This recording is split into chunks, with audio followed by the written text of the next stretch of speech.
Vous êtes tous les deux maires de communes importantes en Ukraine. Vous êtes venus participer au Congrès des maires de France. Quelle est votre première attente en venant ici à Paris? Tout d'abord, je suis venue pour dire merci à M. Lessner, le président de l'AMF, parce que et aussi merci à toutes les maires de villes, aux Français et à la France, parce qu'il nous aide, il aide l'Ukraine beaucoup. Je voulais dire que M. Lessner est le premier. Quand les chars russes attaquaient Kiev et les roquettes s'abattues sur l'Ukraine, il est venu chez nous pour nous soutenir. Donc j'espère qu'après notre visite, on aura les collaborations encore beaucoup plus étroites avec d'autres villes de France. Ну, я вам скажу так, по-перше, ми спілкуємося в тому числі на конгресі, тобто, по-перше... D'abord, nous discutons ici au Congrès, il y a collaboration entre les gouvernement de l'Ukraine et gouvernement de France. Mais nous comprenons aussi qu'il faut collaborer au niveau de municipal, avec les municipalités, donc c'est pour ça que nous sommes là. La vie municipale ne s'est jamais arrêtée en fait dans les communes ukrainiennes? Non, chaque jour on travaille, il y a les sirènes, bombardements, alertes, mais on continue de travailler. C'est la vie normale pendant la guerre, c'est ça que je voulais dire.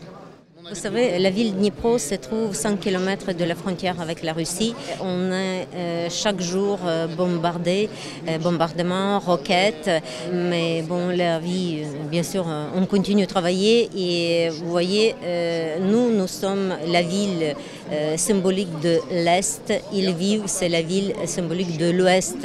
Mais les Russes, ils nous aident, ils ont haine, mais nous, on est stoïques et comme toute l'Ukraine qui est bombardée, on vit. C'est deux villes qui ont les plus grandes quantités de réfugiés en Ukraine. À Lviv, c'est 120 000. Et chez moi, dans la ville de Dnipro, c'est 180 000 réfugiés. Les chiffres sont énormes. Il y a les problèmes de communication avec de l'eau. Il n'y a pas d'électricité.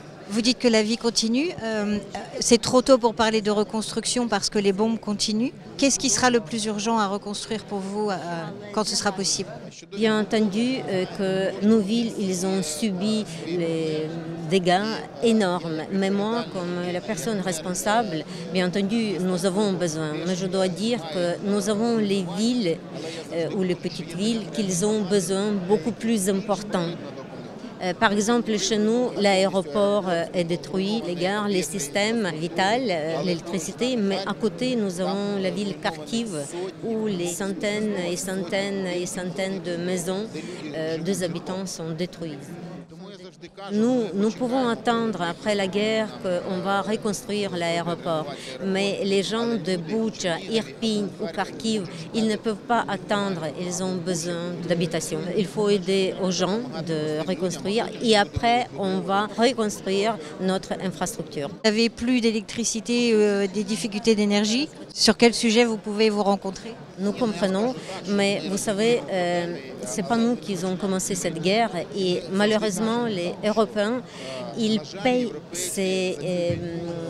cette guerre avec l'argent, avec les prix de l'électricité, de gaz. Pour nous, les prix, c'est la vie de nos enfants, les blessés, handicapés.